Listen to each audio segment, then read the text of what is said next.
Karl, even though he's a guest at our club, he comes quite often, so he's part of our family.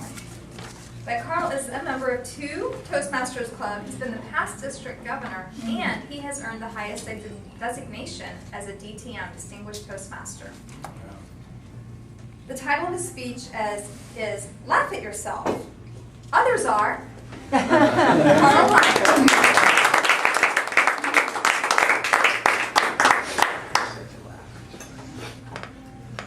Do you remember a time when someone close to you got a big laugh at your expense?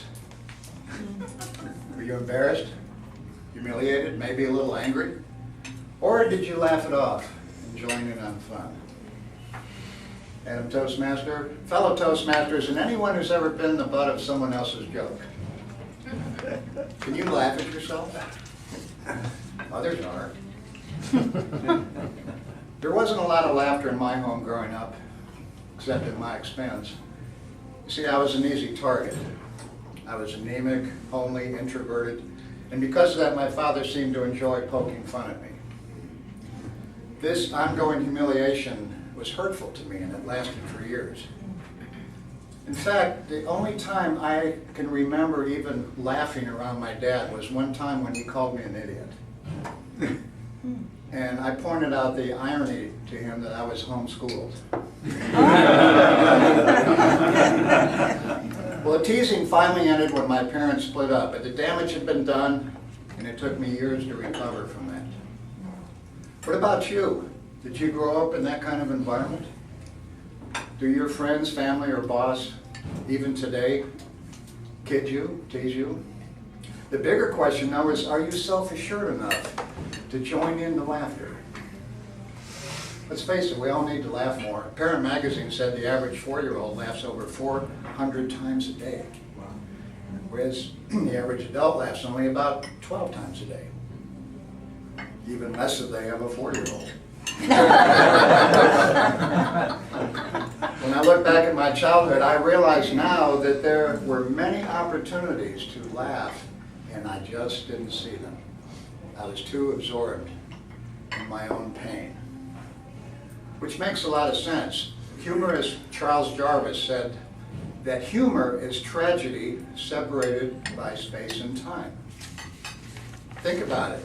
Do you remember an embarrassing setback and you said to yourself, someday I'm going to look back on this and laugh? We've all said that, right? Hopefully you're not thinking that right now. The point is, we need to shorten the distance between the gaffe and the laugh, to step back more quickly and see the humor in our own foibles.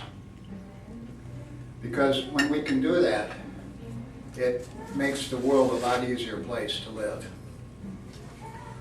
I remember my sister saying to me one time, why don't you play tennis with your brother Pete anymore? I said, well, would you want to play tennis with somebody who yells and screams after every missed point?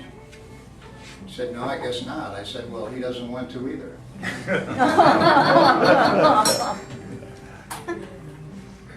Humor helps us deal with the world. It also helps us diffuse tense situations. I remember years ago, my wife said to me one day, Karl, I think you love football more than you do me. Now that could have led to an argument. I could have been defensive, I could have tried to make her wrong, but instead, I agreed with her. I said, yes, it's true, but I love you more than basketball. Psychologist Wayne Dyer says that the highest level we can get to intellectually is the ability to see the humor in our own lives. Because if we can't do that, then we're a burden to somebody else, probably a lot of people. But he also said that there's an even higher level beyond just having a sense of humor that we should strive for, and that is to have the maturity to be able to laugh at ourselves. Because when we can do that, it puts other people at ease, and it lets them know that we don't take ourselves too seriously. One of my heroes growing up was Ronald Reagan. President Reagan had a marvelous sense of humor, but he wasn't too big a man to kid himself. One time at a press conference, he announced to the world that he was now wearing a hearing aid. A reporter asked him, what kind is it? Reagan looks at his watch and says, "It's 10:35. Next question. I miss Reagan, but he was an inspiration to me. He helped me learn to laugh at myself. And once I realized I could do that, I knew then that I would never, ever run out of material. Now, like me, my daughter, Heather, had a tough childhood. She did not handle the divorce of her mom and me very well at all. She was angry, depressed, sullen. And one day, her psychologist said to me, "Karl, your daughter Heather is deeply wounded by this divorce. Don't expect her to ever be that perky little blonde-haired girl she once was." I was crestfallen by that diagnosis. But by the time I left the doctor's office, I realized that that diagnosis was meaningless. Because years earlier, when I was a child and my parents were splitting up, a psychologist said to my parents the very same thing about me. And I think I turned out all right. The turning point for my daughter was when she could finally joke about the divorce. She and I have dinner almost every week. And one night she said, "Dad, you're the kind of father that any daughter would love to spend every other weekend with." I said, "What about Wednesdays?" She said, "Don't push it."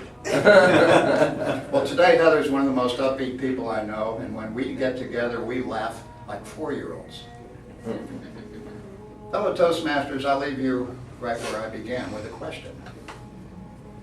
Can you laugh at yourself? Others are. And